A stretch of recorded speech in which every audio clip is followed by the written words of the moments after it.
એશિયાની સૌથી મોટી એવી ઊંઝા એપીએમસીની હાઈ પ્રોફાઇલ ચૂંટણીનું આજે પરિણામ જાહેર થનાર છે અને ઊંઝા એપીએમસીમાં કોની જળવાશે શાખ તેનો ફેસલો હવે બસ ગણતરીની મિનિટોમાં જ થવા જઈ રહ્યો છે। કુલ 14 બેઠકો માટે થયેલા મતદાનની હાલ મતગણતરી હાથ ધરવામાં આવી રહી છે।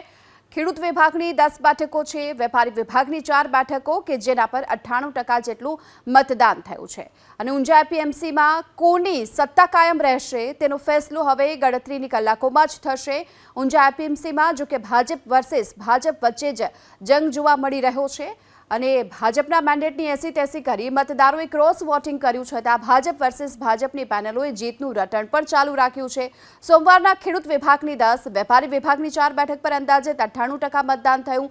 વેપારી વિભાગમાં 805 મતદારો પૈકીના 782 મતદારો અને ખેડૂત વિભાગની જો વાત કરીએ તો 261 પૈકીના 258 મતદારોએ મતદાન કર્યું અને આ મતદાનની પ્રક્રિયા દરમિયાન મત આપવા માટે આવેલા મતદારોને ભાજપના નિર્ધારિત કરેલા મેન્ડેટના ઉમેદવારને મત આપીને જીતાડવા માટે મહેસાણા લોકસભા બેઠકના સાંસદ હરિભાઈ પટેલ અને મહેસાણા જિલ્લા ભાજપ પ્રમુખ ગિરીશભાઈ રાજગોર મતદારોને રીઝવવા માટે ઊંઝા ખાતે પણ પહોંચ્યા હતા અને મતદાનના 4 દિવસ અગાઉથી જ ભાજપના નેતાઓએ એક બાદ એક બેઠકો પણ કરી હતી। મેન્ડેટ અપાયેલા ઉમેદવારોને જીતાડવા મરણીય પ્રયાસો પણ કર્યા હતા અને તેમ છતાં મતદારોએ ભાજપના મેન્ડેટ અને નેતાઓની શિખામણની 80-83 કરી ક્રોસ વોટિંગ કર્યાની ચર્ચા છે।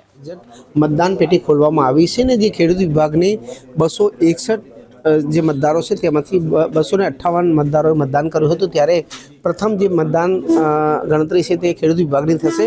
કહી શકાય કે ખેડૂત વિભાગના જે 20 ઉમેદવારો છે તેમનો ભાવિનો આજે ફેસલો થશે। જોવાનું રહ્યું કે ઊંઝા એપીએમસીમાં કોની સત્તા કાયમ રહેશે કારણ કે ભાજપના બે જૂથો આમને સામને હતા અને બંને જૂથો વચ્ચે સીધી કાંટાની ટક્કર હતી એટલે આજે ફેસલો થશે કે ઊંઝા એપીએમસીમાં કોનું શાસન કાયમ રહેશે। આરુણા ગોરી, એબીપી મહેસાણા।